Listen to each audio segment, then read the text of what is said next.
അപ്പോൾ ഈ UN അവാർഡും കൂടെ കിട്ടിയതോടുകൂടി ഉമ്മൻചാണ്ടിയെ പിടിച്ചാൽ കിട്ടുകയില്ല എന്നുള്ള ഒരു മെസ്സേജാണ് പോയത്. കാരണം അങ്ങനെ ഒരു അവാർഡ് ആർക്കും കിട്ടിയിട്ടില്ല.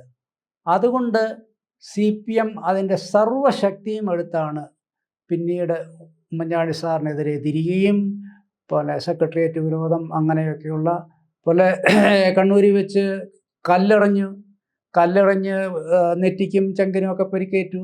അന്ന് രമേശ് ചെന്നിത്തല ഹർത്താലിന് ആഹ്വാനം ചെയ്തു.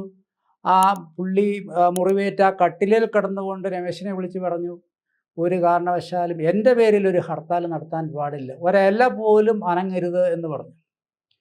അപ്പോൾ അന്ന് ഇവിടെ ഒരില പോലും അനങ്ങിയിട്ടില്ല, ഒരു ഹർത്താലും ഒന്നും നടന്നിട്ടില്ല.